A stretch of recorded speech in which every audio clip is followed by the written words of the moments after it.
Hi, this is Mrs. Vrobel. This is the first part of Matter, Property, and Changes. So in this unit, we're going to be looking at matter. How do we define it? How do we classify it? What are some properties of it? And then what are some changes that matter undergoes?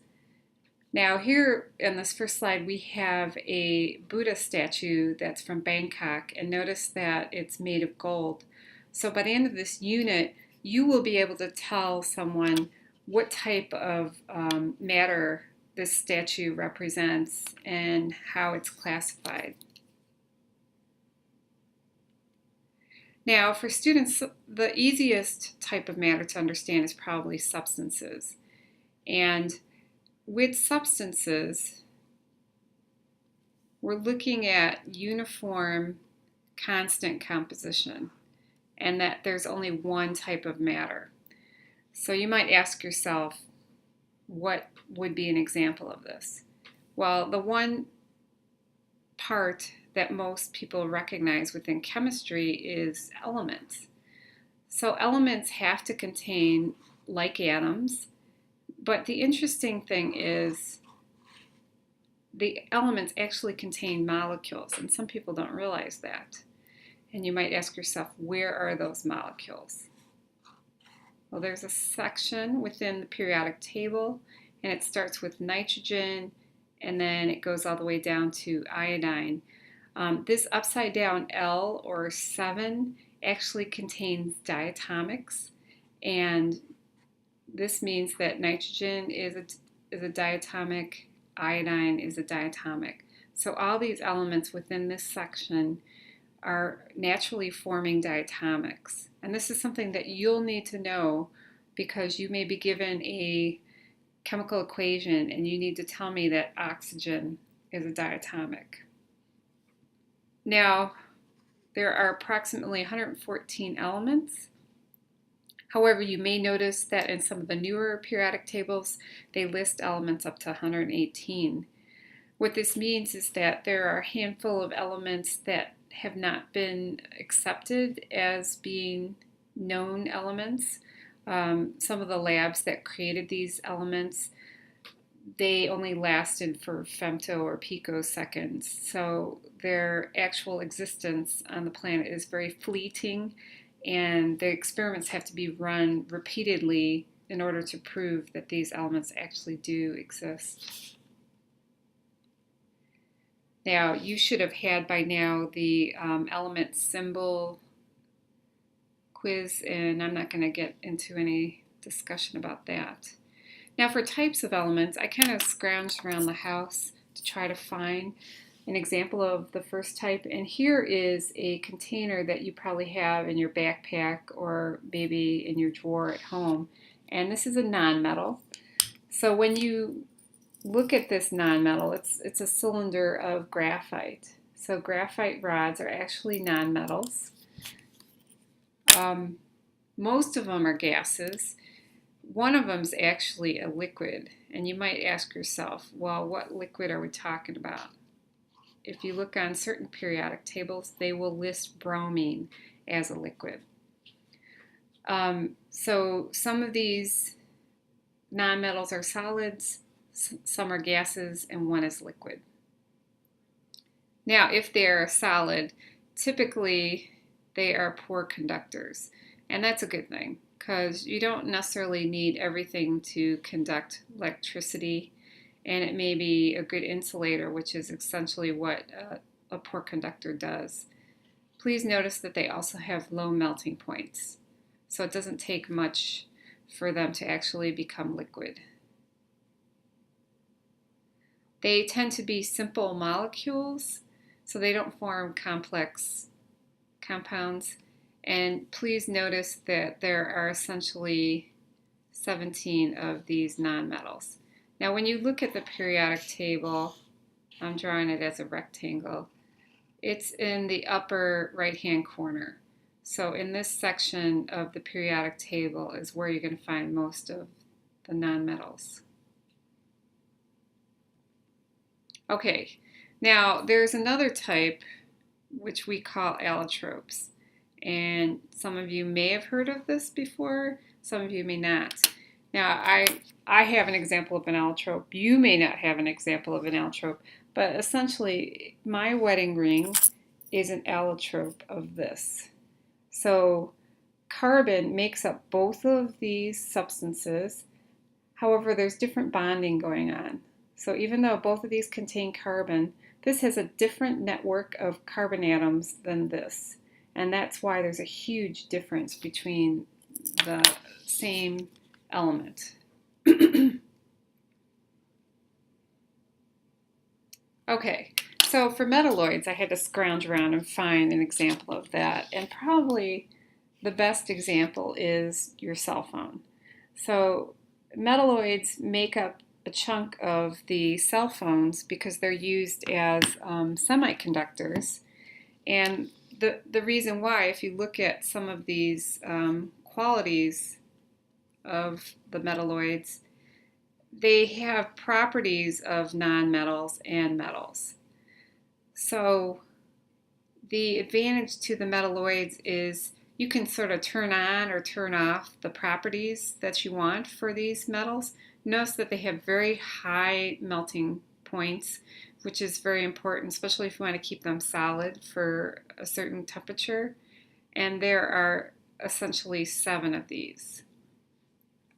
Now for metals, I scrounged around and I found some examples of it. So a fishing lure is an example of a metal.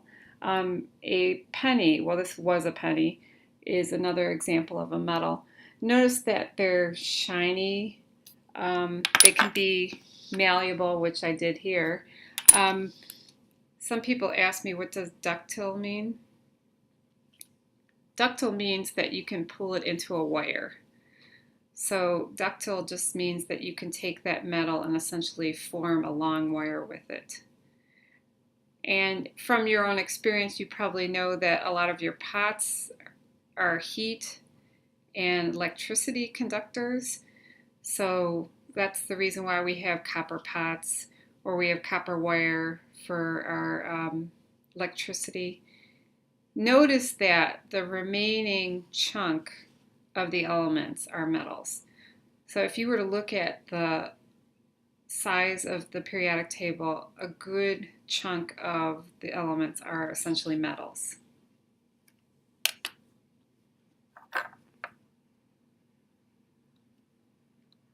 Okay.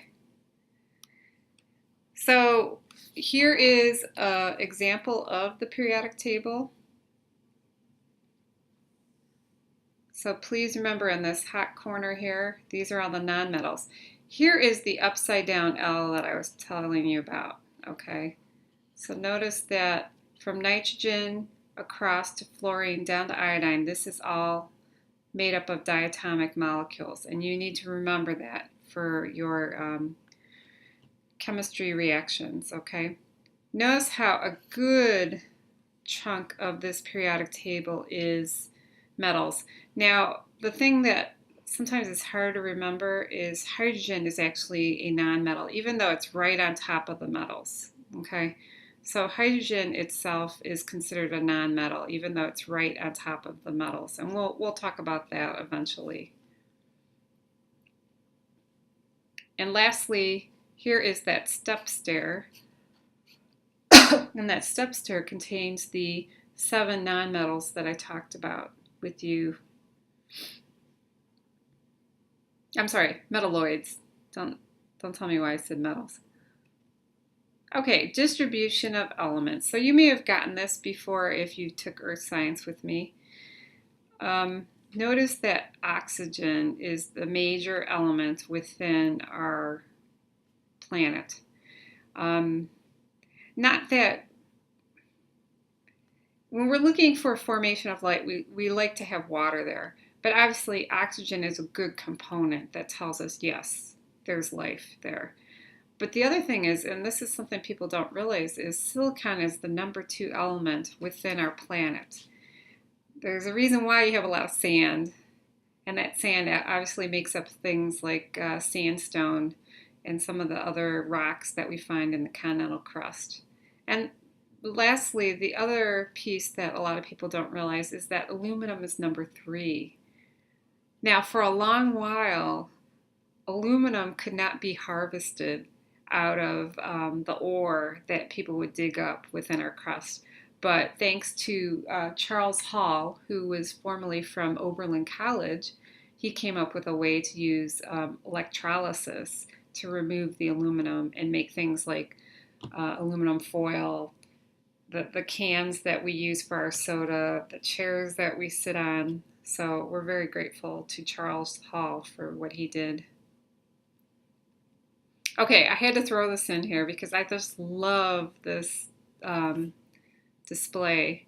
So this actually talks about within the universe, I'm sorry, within the solar system, what are the gases found on the planets? And notice for us, nitrogen is number one at 78%. If you go over to Mars, Mars has a problem. They have 95% carbon dioxide and they only have 3% nitrogen. Okay, so there's a reason why it's going to be challenged to colonize Mars. So people are trying to come up with a way to actually make it livable, and we'll see what happens. Notice on planet Earth, we only have 21% oxygen. And notice that there's nowhere else that we see that level of oxygen. So we are in the sweet spot, or people like to call the Goldilocks zone, because we have the right location away from the sun, and we were able to have plants essentially come over and build up our oxygen levels. If you look at some of the gas giants, look at they all have hydrogen. So hydrogen is their number one gas. If we ever come up with a way to harvest that hydrogen, that would be great, because I think in the near future that might be helpful for fuel for travel. The other thing is they also have a lot of helium. And helium, by the way, we're running out of it. It's very hard to mine helium, and they're actually putting restrictions on how much helium can be sold because they're trying to save it for superconducting magnets, because superconducting magnets contain a large amount of liquid helium.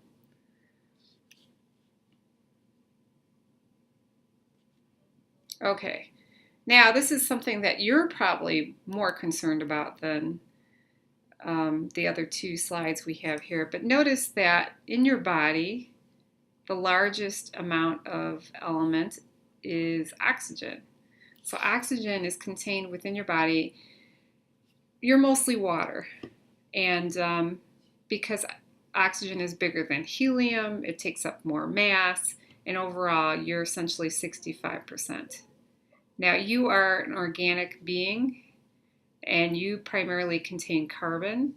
So that carbon is the next largest mass within the body. Okay, I'm going to stop there, and I look forward to seeing you tomorrow, and you will do some